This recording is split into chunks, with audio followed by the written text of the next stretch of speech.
3,125 pounds of fun. Little Amerilite 199DD coming in here at A1 RV of Coldwater, Michigan. And you're thinking, wait a minute, what now? This is a used 2021? What is going on here? Well, I got some of the story information on this one for you, and it's a short story because it hasn't been out that long. If you take note, you see what looks to be Disney-themed lettering up here. Well, I'm gathering that the folks were big-time Disney enthusiasts. And my understanding is basically they became like Disney members. And I suspect that with everything we've had going on this year, Disney's probably handing out some pretty nice deals. And folks, when I tell you what, the whole point of us getting a camper was to go out and build some family memories. Well, we can do the same thing with that Disney membership. So they called us, said, hey, Haylett, can you sell this RV for us down at your A1 place? And we said, sure. Now, I practice a policy of if I see something, I say something.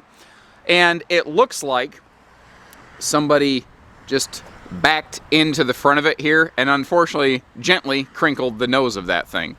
Now, it's a bummer, but the good news is it's purely cosmetic. It's not hurting the RV at all. The RV is still going to function just fine. And the good news is that if you don't mind that little cosmetic blip, it's going to save you a nice chunk of change compared to the brand new sticker.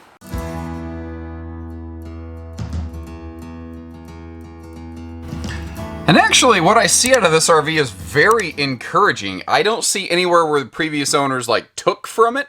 I only see where they gave back to the RV. Like, there's a larger folding entry handle added outside. There we go. And you can see where they added this TV because that was not a factory standard piece of equipment here.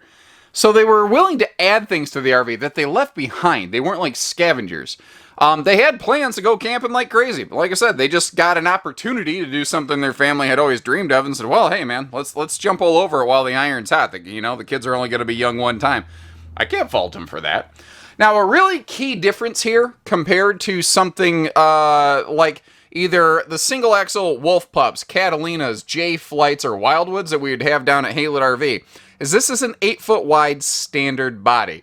And where that's really obvious is this is a 60 by 74 Camp Queen. But you notice there's all this extra room at the foot of the bed, which makes for a perfect shoe garage, by the way. Not to mention this extra hanging closet space over there. You don't get that in a 7-foot wide camper. You might get a little bit of it in a 7.5-foot wide like a Catalina or Wildwood. But that's where this one's a little different. But at 3,100 and whatever pounds, it's certainly, I don't think, too heavy. So, they did a really good job of managing space and weight and towability. And, I'm going to give credit here where it's due.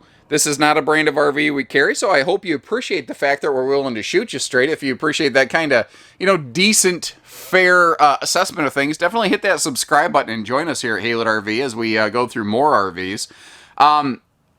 They did some nice touches here, like that drawer below the dinette. That extra large cabinet right there, and lighting.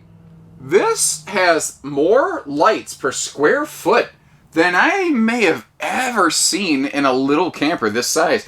There's also additional lights over here under the countertop, or over the countertop, and a double set of lights over the dinette, which almost feels like overkill. I think they probably could have put one there. The shades look like they got bunched up a little bit, but it's not hurting it. It works just fine. Dinette can naturally fold down into a sleeper, and one of the other hidden benefits of this being an 8-foot wide camper instead of a 7 or 7.5 foot is they can put a 4-person dinette here. So like if you want an adult and a kid on both sides of the dinette, or if you want to squeeze 4 modest-sized adults in there, you could make it work. 4 of me could fit there. It would be tight.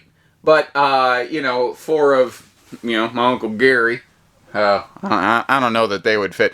But, to be fair, I don't think Uncle Gary has fit in many places since the accident and the medication, kind of. Anyway, that's a different story. Full counter backsplash back here, or countertop to cabinet bottom backsplash, as it were, with some easy reach outlets.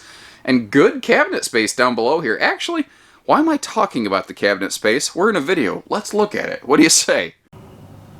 Now, it seems like a simple thing, but Anytime I can show where it is a nice full depth counter space, or cabinet space rather, I want to point that out.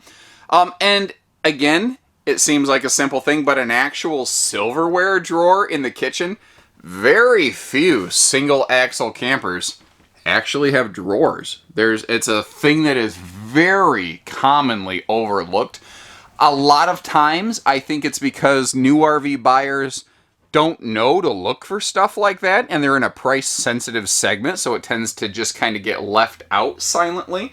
But it is nice that they included that here. And again, that extra drawer here below the dinette is awesome, so you don't got to tear the dinette apart. Now, you might be wondering, why is there a drawer here, but not a drawer over there?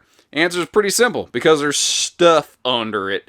There's like a CO detector, and there might be, I'm not sure if there's a water tank or water heater, but there's things under it where you don't want cargo shifting around. It's also worth pointing out this is a full-size refrigerator. It is a 6 cubic foot gas and electric two-way fridge with an auto changeover. Also up top here, we have a heat venting skylight, which is really important because this does not have a traditional stovetop vent hood over the stove. But little campers like this, people very often don't do a lot of active cooking inside of them. So it's really not that hard to keep the airflow rolling around, especially in something this size. You got a couple windows. You've only got a 2-burner stovetop, only one of which is a high output burner. It's not going to produce the greatest amount of heat. Between crossbreeds from the window, you could turn on the bath fan, you could open up that ceiling vent.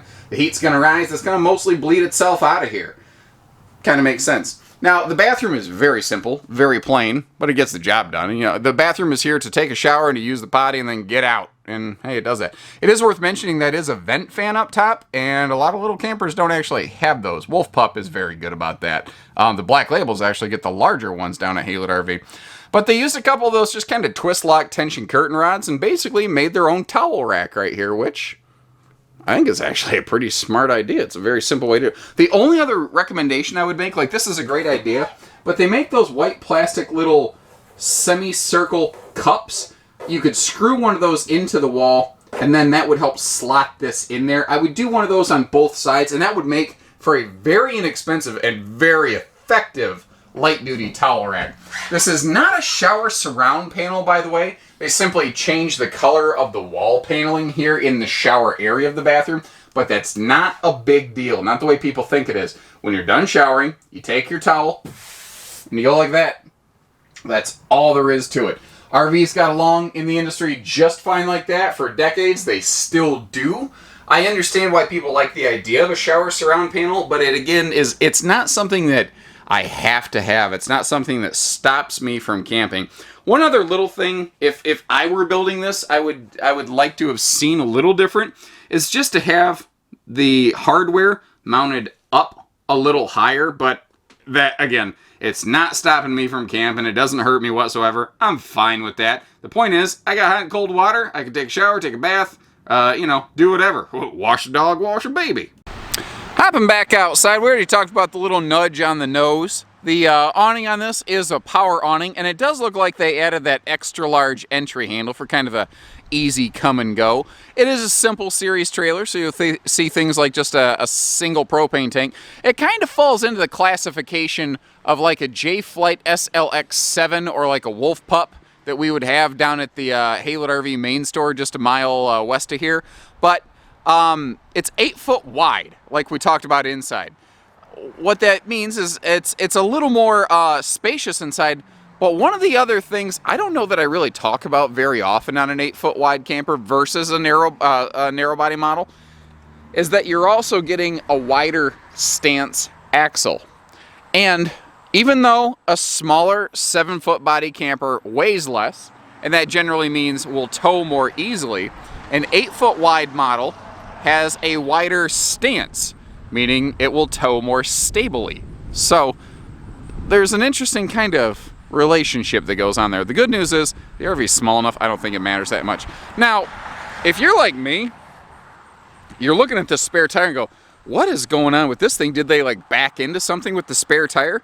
I don't usually see spare tires mounted on an angle and tilted slightly.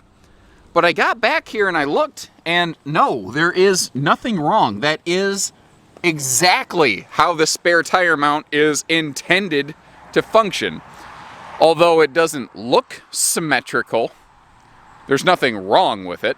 And part of the reason that it has that funky tilt is because it bolts in 2 places, but there's bolt patterns for 5 bolts, so it tilts the tire slightly. But there is nothing wrong with that. So I wanted to make sure I address that one real quick. Now you can see how the main tires actually have aluminum wheels, just to give it a little bit more shine. We're right up by the road. Hopefully the road noise isn't too aggressive. Talked about the handle. Tinted windows are a nice touch. Outside speakers here, so if you want to, you know, keep the radio playing or something like that outdoors, you can do so and not have to spend all of your time inside. Again, if you're cool with just that little bump on the nose, which certainly wouldn't stop me from camping. I'm the type of person, I don't fix stuff just because of cosmetic things. I don't spend money on that. I will spend money on structural issues, on maintenance issues, but a little cosmetic thing, you know what, I got a bump in the bumper of my car and it's going to be there until that car dies, because I drive stuff till the axles fall off. I think this thing's a steal. Basically, it's like a new RV at a used RV price tag. Only because the previous owners, just because of their personal interest, decided to go left instead of right, if that makes any sense. So give us a call down here at A1RV, and between us and our sister store Haylett's just down the road, we do hitching, pieces, parts, trades, finance, truck and trailer package deals, RV delivery, and everything between. So take care, stay safe, have fun, and happy camping, everyone.